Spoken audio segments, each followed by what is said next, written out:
The Canadian wilderness holds secrets older than time. Whispers carried on the wind, chilling tales passed down through generations. Among these whispers, one legend strikes fear into the hearts of even the bravest: the Wendigo. A creature of insatiable hunger, relentless pursuit, and a chilling transformation from man to monster. Is it a myth to keep people from venturing too deep, or a terrifying reality? If you're brave enough, keep watching. Welcome to the mysteries of mythology, the Wendigo.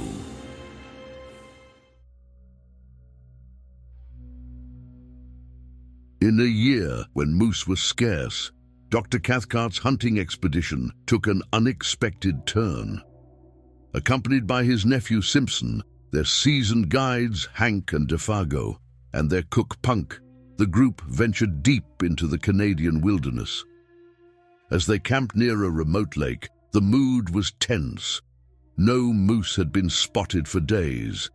Hank suggested splitting up to cover more ground, with Defago and Simpson taking a canoe up the lake and exploring a rarely visited area called 50 Island Water. Defago's reaction to this plan was odd. A skilled woodsman and usually fearless, he suddenly seemed afraid. This fear, briefly visible on his face, caught everyone's attention.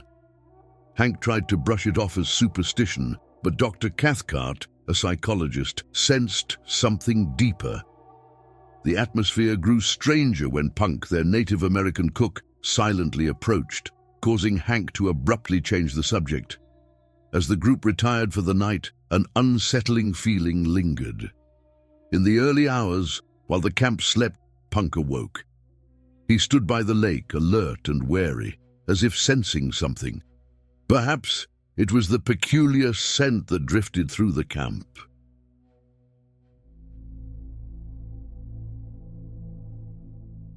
The camp stirred to life before dawn, the air crisp from overnight snow.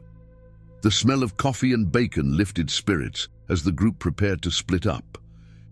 Hank, now jovial, wished Defago and Simpson luck as they loaded their canoe. Only Punk remained at the main camp. Simpson and Defago paddled across the lake, surrounded by breathtaking wilderness. The vastness of the untamed forest stretching to Hudson Bay filled Simpson with awe and exhilaration. For Simpson, this journey was an initiation into true wilderness. The primeval forest dwarfed him, making him acutely aware of his vulnerability and reliance on Defago's expertise. As they trekked deeper, Simpson felt both admiration for Defago and unease at their indifferent surroundings. By evening, they reached 50 Island Water. Defago set up camp while Simpson cleaned their catch. As night fell, the beauty of their isolated spot was both wondrous and slightly unsettling. Over supper they shared stories and laughter, but an undercurrent of unease persisted. When Simpson remarked on the vastness of the woods, Defago agreed somberly, "There's no end to them, no end at all." The mood shifted when Defago sang an old voyageur song. Midway through, he stopped abruptly, sniffing the air like an animal sensing danger. His sudden change in demeanor alarmed Simpson. "What's wrong?" Simpson asked. "I never said I heard or smelt anything," Defago replied shakily, "just taking a look around." A silence fell over the camp. The vast wilderness seemed to close in, and an inexplicable sense of dread hung in the air. Eventually, the feeling passed, leaving Simpson to rationalize it as fatigue and an overactive imagination. As they prepared for bed, Defago asked Simpson if he had smelled anything unusual. The seemingly mundane question carried an undercurrent of deep concern, and when Simpson said he hadn't, Defago was visibly relieved. When Simpson pressed the matter, Defago hesitantly mentioned a creature called the Wendigo, describing it as a fearsome creature of backwoods superstition. Simpson, eager to dismiss the topic, hurried them both to bed. The warmth and coziness in the tent contrasted sharply with the pressing darkness outside. As Simpson drifted off to sleep, He felt the weight of the primeval forest around them.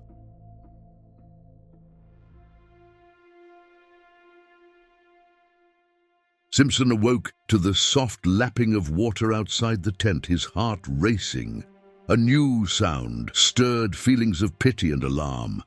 It was coming from inside the tent. Defago was sobbing into his blankets. "Defago," he whispered gently, "what's wrong? Are you in pain?" There was no reply. The sobbing stopped.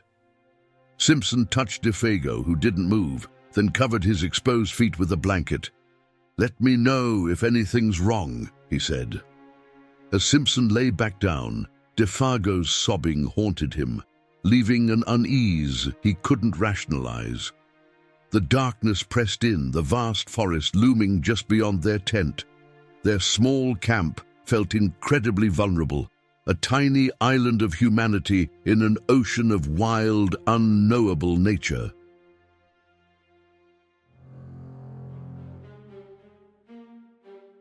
Simpson awoke suddenly, aware of violent movement beside him. Defago sat bolt upright, trembling uncontrollably. Dawn's pale light outlined his shaking form against the canvas of the tent. Hours must have passed since they'd gone to sleep. Before Simpson could fully wake, an otherworldly sound shattered the forest's silence. It was a voice, possibly human, yet not quite, hoarse and plaintive, immense yet seductive. It called out, seeming to come from above, "Defago!" The sound was unlike anything Simpson had heard, both lonely and terrifyingly powerful. Defago sprang up, blundering against the tent pole. He burst through the flaps and vanished into the pre-dawn forest. As he fled, his voice carried back to Simpson, filled with both anguish and a strange exhilaration. Oh, my feet of fire! My burning feet of fire! Oh, this heightened fiery speed! Then silence descended once more. Dazed, Simpson emerged from the tent. The grey dawn revealed their campsite, the dew-soaked tent, smouldering ashes, misty lake, but no sign of Defago. An unfamiliar pungent scent hung in the air, quickly fading. Panic set in. Simpson ran aimlessly through the woods, shouting Defago's name until he was hoarse. Exhausted and disoriented, he barely managed to find his way back to camp. After regaining his composure over a hastily prepared breakfast, Simpson decided to search methodically for Defago. He left a note at the campsite and set off with supplies. Not far from camp, he discovered tracks in the snow, large animal prints alongside human footprints. For a moment, he thought he'd found a simple explanation. A moose had startled Defago into fleeing. But as he followed the trail, he realized this theory couldn't account for the guide's bizarre behavior. The wilderness loomed around him, indifferent and vast. As Simpson pressed on, the memory of Defago's cry echoed in his mind.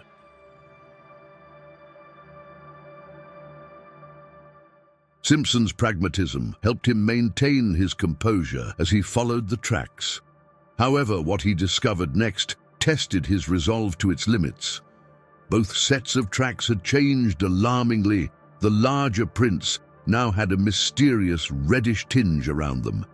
Even more disturbing, Defago's footprints had gradually morphed to resemble the larger tracks beside them. Suddenly, all traces vanished. Simpson searched frantically, but the trail had disappeared without explanation. In that moment of confusion, terror struck. From high above, he heard Defago's voice, thin and wailing. Oh, this fiery height. Oh, my feet of fire, my burning feet of fire. The sound shattered Simpson's calm composure. Overwhelmed by panic, he ran wildly, searching and calling. The wilderness seemed to close in around him, taunting and threatening. The journey was nightmarish, filled with imagined pursuers and unseen threats.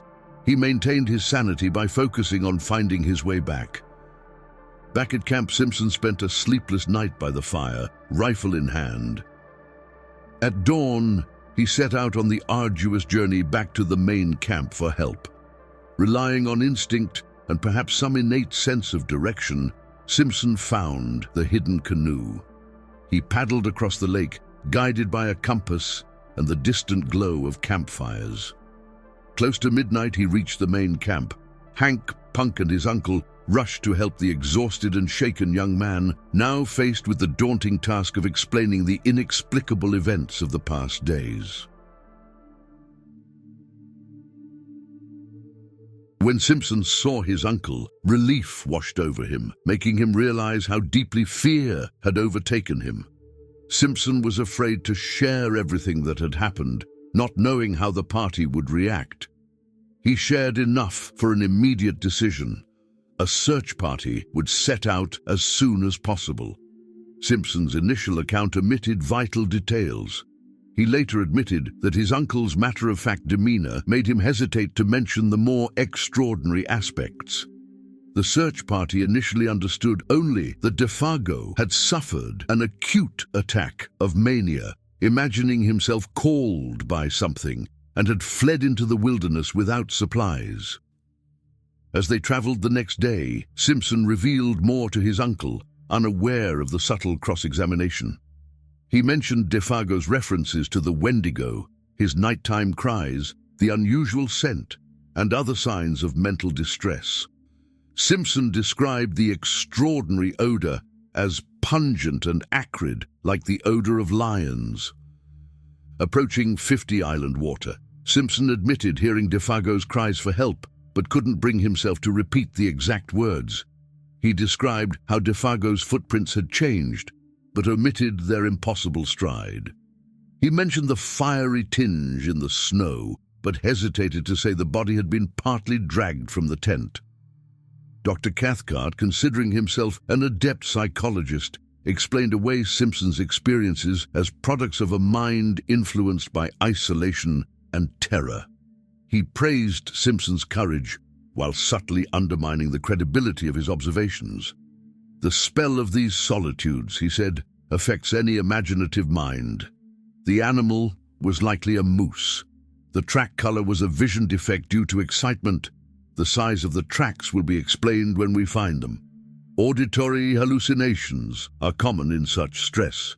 The only puzzle is that odd odor. They reached the camp, finding it untouched, except for animals raiding the food cache. The search began immediately, but fresh snow had covered all tracks.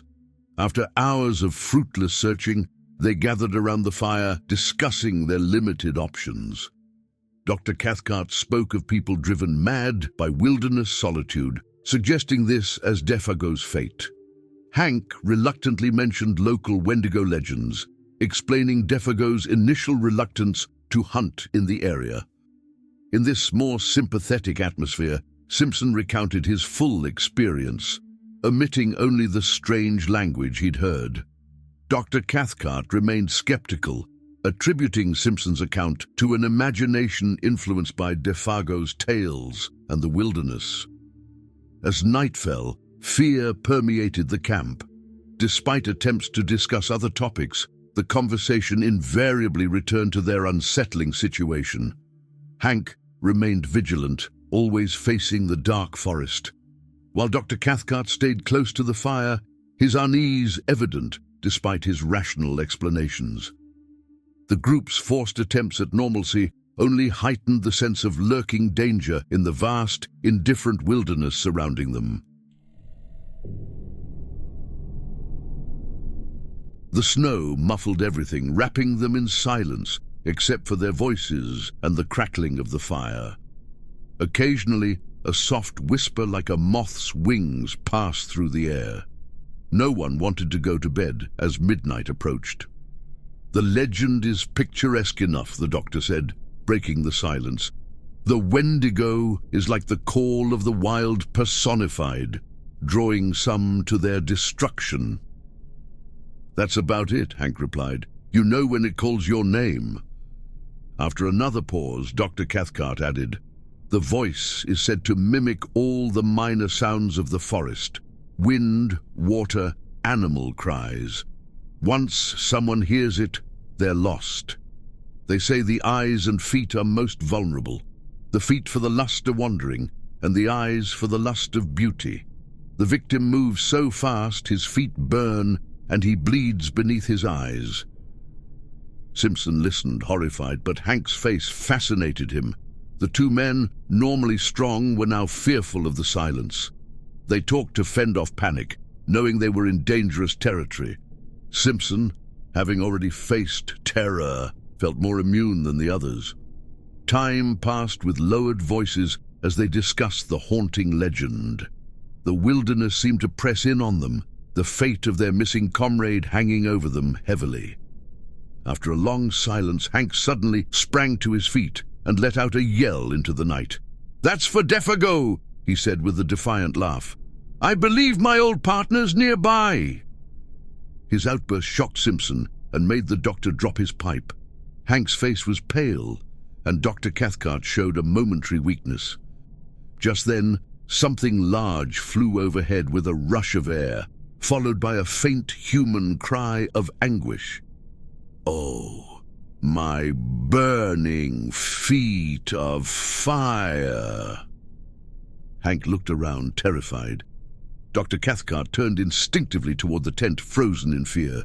Simpson, trying to stay calm, recognized the voice. "That's the cry I heard, the exact words!" He called out, "Defago, Defago, come down here to us." Suddenly they heard something heavy crashing through the trees, landing with a thud. "That's him! God help us!" Hank whispered, reaching for his knife. "He's coming!" he added, laughing with horror. As footsteps crunched through the snow toward them, the three men stood motionless around the fire, too terrified to move. As the footsteps approached through the darkness, a sense of dread overwhelming them.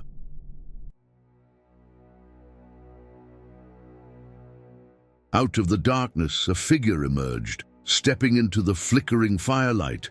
It was Defago, but he moved unnaturally like a puppet on strings. As he came closer, the men saw his face, a mix of exhaustion and terror. "Here I am, Boss Simpson," he rasped. "Heard someone calling me."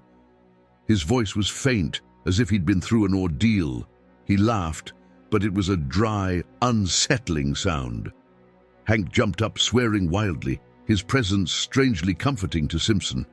Dr. Cathcart followed, more slowly. Simpson felt dazed, the scene surreal, but he heard his uncle firmly talking about food and warmth, trying to maintain control. Simpson finally spoke the question on everyone's mind.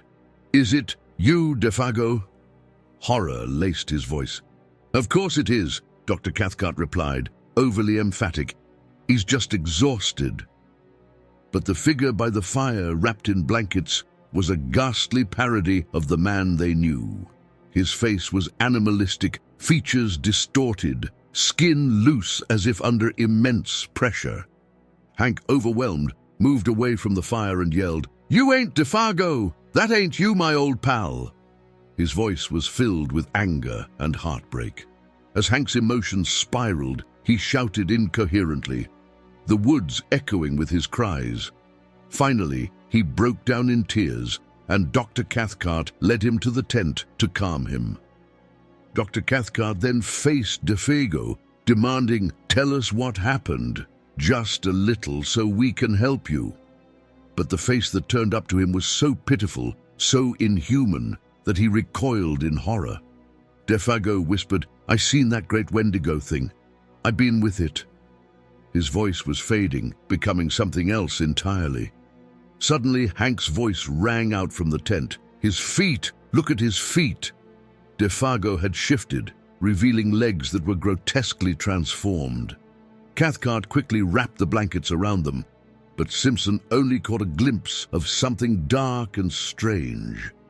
Before anyone could react further, Defago stood up, his face twisted with malice. "You've seen my burning feet," he said.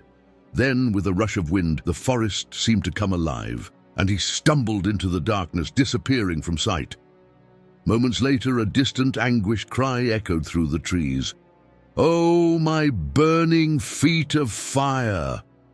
Dr. Cathcart grabbed Hank as he tried to run after Defago, calming him with great effort. Simpson, usually composed, now lay in a state of hysteria, muttering about fiery apparitions. As night turned to dawn, Dr. Cathcart kept watch, battling his inner terror. When morning finally arrived, he woke the others. They packed up and left, deeply shaken, but trying to regain a sense of order.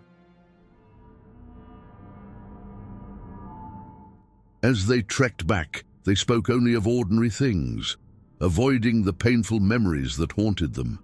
Hank, more in tune with nature, recovered first.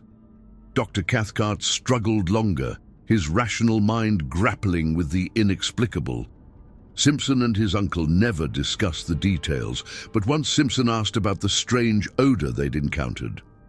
Dr. Cathcart simply said, "Odors aren't as easy to explain as sights and sounds." By the time they reached the camp at dusk, exhausted and hungry, they found it empty. No fire and no sign of Punk. Hank rushed ahead and knelt by the fireplace, embracing a figure among the ashes. It was Defago, alive but horribly changed. Defago, now a shell of his former self, fumbled weakly with twigs and matches, unable to remember how to start a fire. His face was blank, devoid of any emotion or recognition. The essence of who he was had vanished forever. What they witnessed was more moving than anything before. Defago, with a vacant smile, pulled wads of moss from his cheeks, muttering about being a damned moss-eater.